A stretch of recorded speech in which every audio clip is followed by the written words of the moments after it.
NPM coaching centre में आपका स्वागत है। क्लास 10th की भाई वीडियो मैं आपको 3.3 एक्सरसाइज खत्म करा चुका हूँ पिछली वीडियो में। 3.4 लेके आया हूँ मैं आप लोगों के सामने। 3.4 में क्वेश्चन बिल्कुल उसी टाइप के हैं। प्रतिस्थापन विधि द्वारा समीकरण को हल करना सीखा था हमने। इसमें क्या है कि प्रतिस्थापन विधि और विलोपन विधि दोनों विधियों का प्रयोग करना है और ये बताना है कि कौन सी विधि ज़्यादा उपयुक्त है, आपकी दृष्टि में कौन सी विधि ज़्यादा उपयुक्त है, ज़्यादा अच्छी है। ठीक है, तो प्रतिस्थापन तो मैंने आपको सिखाई रखी है, फिर भी एक बार बता दूंगा एक क्वेश्चन इसका। ठीक है, और विलोपन विधि मेनली इसमें यूज हो रही है पूरी। ठीक है, तो एक क्वेश्चन उठा लेते हैं हम अपने इसमें से। पहला प्रश्न है हमारा, निम्नलिखित समीकरणों के युग्म को विलोपन विधि तथा प्रतिस्थापन विधि से हल कीजिए, कौन सी विधि अधिक उपयुक्त है। वही बात है जो मैंने अभी आपको बताई थी। ठीक है, तो पहले क्वेश्चन पे आ जाते हैं। क्वेश्चन नंबर 1 का पहला। ठीक है, इसमें दिया हुआ है भाई, दो समीकरण दिए हैं, x + y = 5 और दूसरा समीकरण दिया है हमारे पास 2x - 3y = 4। ठीक है, अब इन दोनों समीकरणों को हल करना है, तो पहले प्रतिस्थापन से विलोपन से दोनों से कर लेते हैं। ठीक है, और फिर देखेंगे कौन सी उपयुक्त अच्छी लगती है। आप लोग भी अपना भाई कमेंट डाल देना, किसी को लगता है कि मुझे ये पसंद आई तो मैं भी देख लूंगा आपको क्या, क्योंकि हर किसी का दिमाग अलग अलग होता है भाई, किसी को कुछ अच्छा लगता है, किसी को कुछ अच्छा लगता है। ठीक है, चलो मैं अपने भाई पहले सॉल्व करके बताता हूँ, फिर मैं अपना तरीका बताऊंगा कि मुझे कौन सी अच्छी लगती है। ठीक है, चलो आते हैं क्वेश्चन। तो पहले वाले को मैं क्या करता हूँ, समीकरण 1 मानता हूँ, आपको बता रखा है, प्रतिस्थापन विधि द्वारा हल कर रहा हूँ। ठीक है, पहले कर रहा हूँ मैं प्रतिस्थापन विधि द्वारा।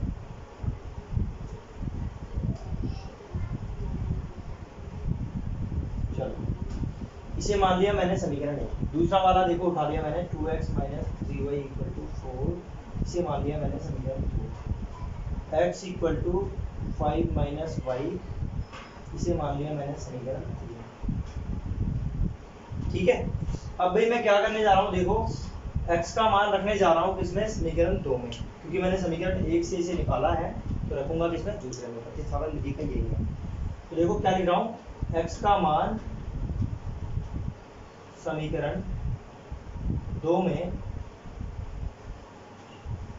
रखने। ठीक है, अब देखो x का मान रखूंगा, यानी कि x की जगह क्या रख दूंगा, 5 - y, तो रख रहा हूँ 2x की जगह रख दिया 5 - y। ठीक है, -3y = 4। सॉल्व करते हैं, तो 10 - 2y - 3y = 4 -5y = -6। तो y की वैल्यू आ गई -6/-4, तो माइनस कर दिया, y की वैल्यू आ गई 6/। ठीक है, y का मान मैं क्या करूंगा भाई, समीकरण 3 में रख दूंगा, जिससे आसानी से हमारा x का मान आ जाए। तो मैं क्या कर रहा हूँ, देखो बड़े ध्यान से, y का मान समीकरण 3 में रखने का रख दिया मैंने, तो x की वैल्यू आ गई 5 - 6/5। ठीक है, और इसे मैं थोड़ा सा सॉल्व कर लेता हूँ, तो ये हो जाएगा 25 - 6/5। ठीक है, ये आ गया 25 में से 6 गए तो 19/5। तो x का ये मान है और y का ये। ठीक है, अब भाई ये दोनों मान तो निकल चुके हैं, लेकिन हमें ये मान विलोपन विधि से भी निकालने हैं। ठीक है, तो विलोपन विधि से भी निकालते हैं। अब विलोपन विधि सिखाता हूं मैं आपको। पहले तो ये आपने देख ही ली, आपको मैंने करा रखी है। ठीक है, अब आते हैं विलोपन विधि। देखो विलोपन विधि क्या है।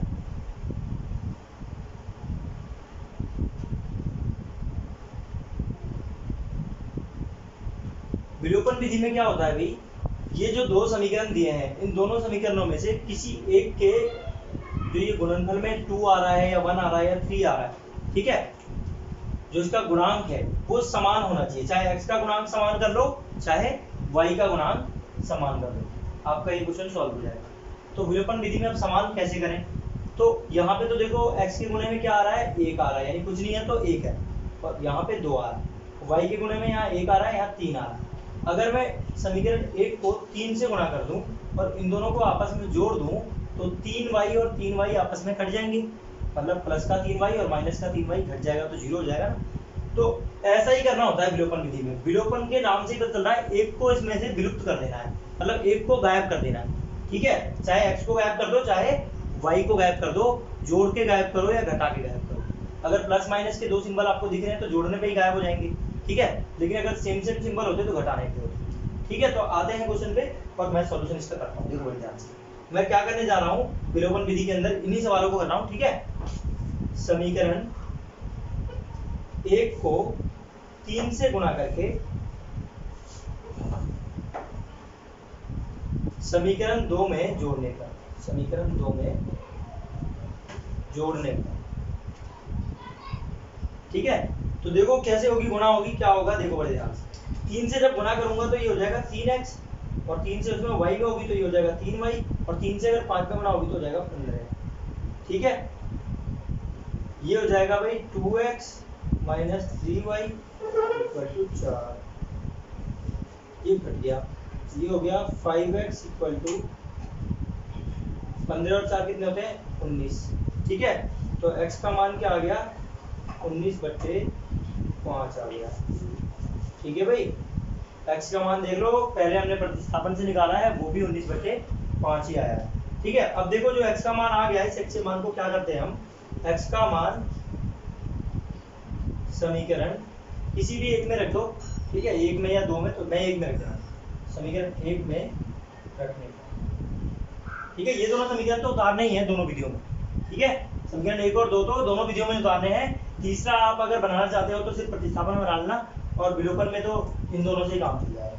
ठीक है, x का मान समीकरण 1 में रखने पर रख देता हूं मैं, x की जगह कितना होगा 19/5 प्लस y बराबर 5, तो y का मान आ जाएगा 5 माइनस 19/5, 5 पंचे 25 हो जाएगा, और 25 में से 19 गए तो 6/5। ये आ गया हमारा y। देख लो भाई, विलोपन से भी उतना ही आया है और प्रतिस्थापन से भी उतना ही आएगा, क्योंकि मान तो कभी बदलेगा नहीं, क्योंकि समीकरण तो वही है। ठीक है, तो बस विधियां अलग अलग हैं, मान सेम आएगा। अब देखो भाई, हमारा क्या है कि मुझे तो, मैंने अपने दिमाग से किया है, तो मुझे तो विलोपन विधि अधिक उपयुक्त लगी है, ज्यादा अच्छी लगी है। आप लोग अपना कमेंट मुझे बता देना, आप जब इस वीडियो को देखोगे तो समझ में आएगा, आप भी सॉल्यूशन भी करोगे, एक दो सवाल लगाओगे तो आपका दिमाग आपको बताएगा। कोई कोई क्वेश्चन ऐसा आ जाता है बहुत डिफिकल्ट हो जाता है, वहां पे विलोपन विधि कठिन हो जाती है, पर जिन प्रश्नों में आपसे पूछा गया है, इस एक्सरसाइज में पूछा गया है, तो इसमें मुझे तो अभी इस क्वेश्चन को करने में ऐसा लगा कि विलोपन विधि ज्यादा उपयुक्त होगी। ठीक है, आगे के क्वेश्चन सेम ऐसे ही हैं, तो मैं क्वेश्चन नंबर 2 पे आने वाला हूँ डायरेक्ट। किसी को कोई डाउट हो तो मुझसे कमेंट बॉक्स में पूछेगा इस क्वेश्चन के लिए। ठीक, आते हैं क्वेश्चन नंबर 2 पे। क्वेश्चन नंबर 2 भी इसी टाइप का है, बस बर्ड्स प्रॉब्लम में दे रखा है इसे। ठीक है, जो पीछे हमने किया था, ये कुछ ऐसा बोल रहा है, निम्न समस्याओं में रैखिक समीकरणों के युग्म बनाइए। मतलब कुछ वर्ड्स प्रॉब्लम है, उसे रैखिक समीकरण बनाना है, जैसे पीछे सवाल किए थे हमने पिछले एक्सरसाइज में। ठीक है, पिछली वीडियो में देख लेना, और उनके हल यदि उनका अस्तित्व हो तो विलोपन विधि से ज्ञात कीजिए। विलोपन विधि का मैंने बोला था ना इसमें यूज होने वाला है, तो विलोपन विधि का यूज आपके सामने आ चुका है।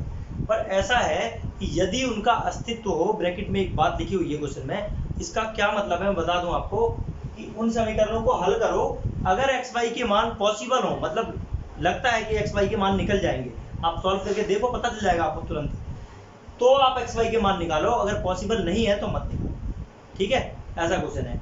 तो आते हैं क्वेश्चन के पहले वाले पार्ट पे। पहला जो है वो क्या है मैं बता देता हूँ आपको। पहला है, यदि हम अंश में एक जोड़ दें तथा हर में से एक घटा दें तो भिन्न एक में बदल जाती है, यानी एक भिन्न से संबंधित क्वेश्चन है। ठीक है, तो हमने सबसे पहले मान लिया, माना कोई भिन्न x बट्टे में y है, अंश और हर दोनों दिखाने पड़ेंगे ना भाई, तो ये मैंने मान लिया है। ठीक है, प्रश्न को पूरा पढ़ देता हूँ, एक बार दोबारा सुन लेना। यदि हम अंश में एक जोड़ दें तथा हर में से एक घटा दें तो भिन्न एक में बदल जाती है। यदि हर में एक जोड़ दें तो यह 1/2 हो जाती है। भिन्न क्या होगी, मैंने भिन्न मान लिया, कोई भिन्न है x बट्टे y। ठीक है, आते हैं चलो। तो प्रश्नानुसार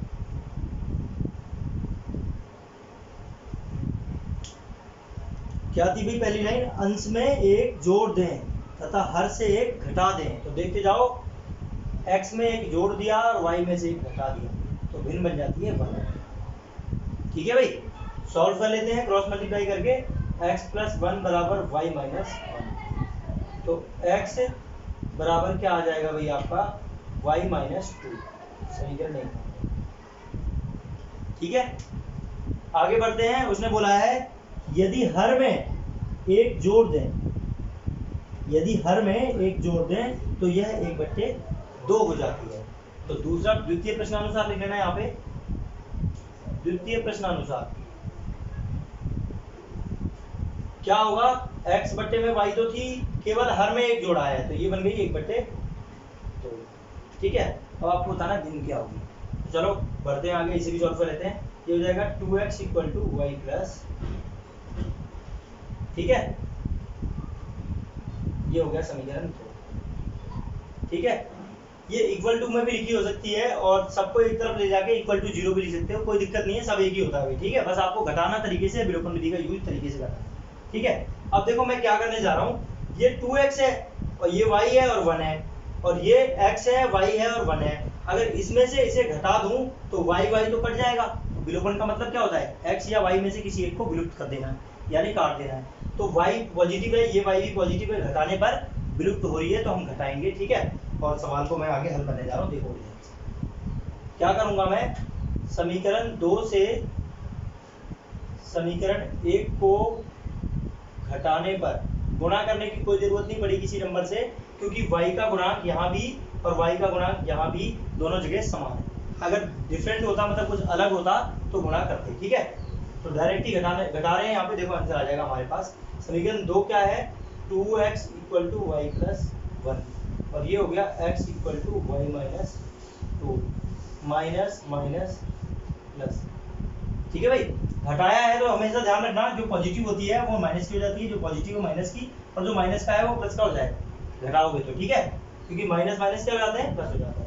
अब 2x में से x गया तो बच गया भाई x, y से y कट गया, और 2 और 1 जुड़ के हो गए 3, तो x का मान निकल के आ गया हमारा 3। ठीक है, यानी भिन्न का अंश हमारा निकल चुका है, वो 3। चलो आगे बढ़ते हैं। अगर x का मान मैं यहाँ रख दूं या यहाँ रख दूं, कहीं भी मैंने बोला था रख सकते हो। ठीक है, तो y का मान निकल के आ जाएगा। तो रखता हूं मैं समीकरण 1 में रखूंगा, समीकरण 1 मुझे आसान लग रहा है इसलिए। ठीक है, आप किसी में भी रख सकते हो। समीकरण 1 में x का मान रख दिया भाई, x की वैल्यू 3 है, y हमारा ऐसे ही है -2, तो y की वैल्यू आ जाएगी 3 + 2, y की वैल्यू आ जाएगी 5। इसका अर्थ ये है कि अंश 3 है और हर 5 है, तो भिन्न क्या हो जाएगी, अतः भिन्न 3/5 होगी, और संभव हल भी हमारे निकल चुके हैं। ठीक है, तो इसने बोला था यदि अस्तित्व हो तो हल निकाल दो, अस्तित्व नहीं है तो मत निकालना। भाई सॉल्यूशन नहीं निकलेगा x y का, तो नहीं निकलेगा उस केस में। ठीक है, तो सारे सवाल आपके ऐसे ही करने हैं। दूसरा क्वेश्चन भी आपका कंप्लीट हो चुका है। कोई डाउट रहता है आपको तो आप पूछ सकते हो, बाकी मैं देख लेता हूँ, कोई अगर डिफिकल्ट होता है इसमें कुछ तो मैं बता दूंगा। नेक्स्ट भी मैं 4th क्वेश्चन पे आ रहा हूँ, और 4th क्वेश्चन क्यों बता रहा हूँ मैं, क्योंकि बाकी जो क्वेश्चन है ना वो पीछे वाली एक्सरसाइज से मिलते जुलते ही समीकरण बन रहे हैं, तो आप लोग कर लोगे, और नहीं कर पाओगे तो मुझे कमेंट बॉक्स में बता देना, मैं उन सबके समीकरण बना के आपको हल करके भेज दूंगा एक अलग से वीडियो बना के। ठीक है, तो मैं एक चौथा प्रश्न बताने जा रहा हूँ, वो पिछली वाली एक्सरसाइज से मिलता क्वेश्चन नहीं है। ठीक है, बाकी क्वेश्चन पिछली वाली एक्सरसाइज से मिलते समीकरण नहीं बना रहे हैं। ठीक है, तो चौथा क्वेश्चन है कुछ, मीना 2000 रुपये निकालने के लिए, बड़े ध्यान से सुनना भाई, देख लो क्वेश्चन को। ठीक है, मीना 2000 रुपये निकालने के लिए एक बैंक गई, उसने खजांची से 50 रुपये तथा 100 रुपये के नोट देने के लिए कहा है। मीना ने कुल 25 नोट प्राप्त किए, ज्ञात कीजिए कि उसने 50 और 100 रुपये के कितने नोट प्राप्त किए हैं। क्वेश्चन आप लोगों ने सुन लिया है, थोड़ा सा समझ लो, एक बार दोबारा से पढ़ लो, आपको बिल्कुल क्लियर आ जाएगा। ठीक है, तो क्वेश्चन नंबर 2 का 4th पार्ट जो है वो मैं करने जा रहा हूँ, बड़े ध्यान से। मैंने माना 50 रुपए के नोट x मिले उसे और 100 रुपए के नोट y मिले, x y की वैल्यू तभी तो निकल के आएगी। तो मैंने मान लिया, माना 50 रुपए के x नोट तथा 100 रुपए के y नोट खजांची ने मीना को दिए। ठीक है, ऐसा लिख लेना। जाति जानते हो आप, कैशियर होता है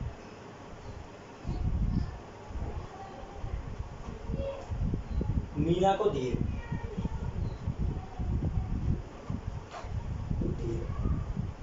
तो इस हिसाब से अगर हम प्रश्न पे आते हैं तो प्रश्न ने कहा है कि मीना को टोटल कितने नोट मिले हैं, 25 नोट मिले हैं, और टोटल पैसे कितने निकाले हैं उसने, 2000 रुपए। तो प्रथम प्रश्नानुसार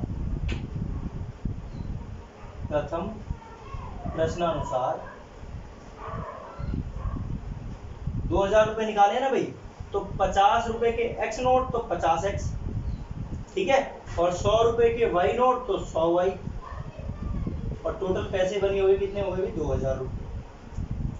ठीक है, पहला समीकरण तो ये बन रहा है। पर थोड़ा सा इसमें एक चीज हमें देगी कि 50 इसमें कॉमन है, 50 इसमें भी, 100 में भी कॉमन था, 50 2000 में भी कॉमन होता है।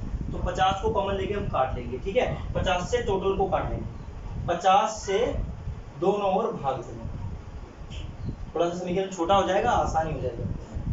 दोनों ओर भाग देने पर, दोनों ओर भाग हो रहा है नहीं, सब में 50 कॉमन है, कर देते हैं। ये हो जाएगा x + 2y बराबर यहाँ पे 40 आ जाएगा, ठीक है, क्योंकि 50 चौक 200 होता है और एक जीरो एक्स्ट्रा लगा। ये बन गया हमारा समीकरण 1, ठीक है। आगे बढ़ते हैं। उसने बोला टोटल 25 नोट मिले हैं, ठीक है, एक बार मैं रीचेक कर लेता हूँ, 25 नोट ही हैं, हाँ 25 नोट है। तो द्वितीय प्रश्न अनुसार खजांची ने नोट कितने दिए हैं, 25, यानी कि एक्स नोट और वाई नोट, 50 रुपए के नोट एक्स थे और 100 रुपए के नोट वाई थे, हमने माना है। तो टोटल जो द्वितीय प्रश्नानुसार बात बनेगी वो कुछ ऐसी होगी कि x + y बराबर 25, ये बन गया समीकरण। तो अब एक बात बताओ, इसमें मुझे क्या करना चाहिए, x यहाँ पे है, इसका गुणांक 1 है, x यहाँ पे है, इसका गुणांक 1 है, y यहाँ पे है, इसका गुणांक 2 है, y यहाँ पे है, गुणांक 2 है।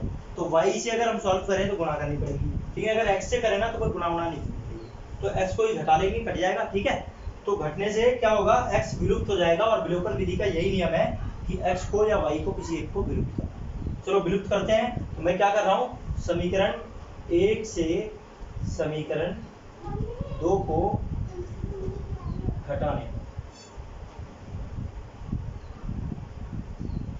क्या होगा भाई, x + 2y बराबर 40 और x + y बराबर 25, और घटा दिया हमने, यहाँ माइनस लगा दिया, यहाँ माइनस लगा दिया, माइनस। घटाने में क्या होता है, जो चीज प्लस में होगी वो घट जाएगी, माइनस हो जाएगी, तो कट गया। 2y में से y गया तो यहाँ y आ गया, और 40 में से 25 गया तो 15। इसका अर्थ ये है 100 रुपए के कितने नोट थे, 15 नोट। चलो आगे बढ़ते हैं। अगर मैं y का मान यहाँ रख देता हूँ तो x का मान भी निकल के आ जाएगा। तो बड़े ध्यान से देखो,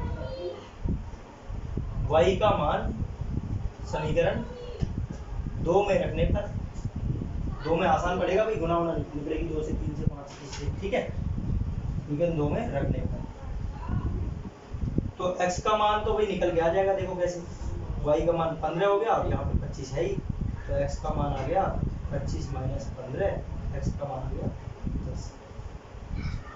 इसका अर्थ ये है कि 50 रुपए के 10 नोट और 100 रुपए के 15 नोट मिलके हो गए 2000 रुपए, ठीक है। तो यही आपका आंसर है, और इस वीडियो में मैं आपको वही एक्सरसाइज कंप्लीट करा चुका हूँ। किसी को कोई प्रॉब्लम होगी तो मुझे बताएगा, ठीक है, और फिर नेक्स्ट वीडियो में मिलते हैं। और आप लोग अगर मुझसे जुड़े रहोगे ना भाई, तो मैं सारे क्वेश्चन आपको, बस किसी कोचिंग की, किसी स्कूल की आपको जरूरत नहीं पड़ेगी। स्कूल में टीचर पढ़ाता है, नहीं पढ़ाता है, आप बस चलते रहो, मुझसे पूछते रहो कमेंट बॉक्स में, जो भी मैं सारी चीजें आपको बताता चलूंगा, ठीक है। तो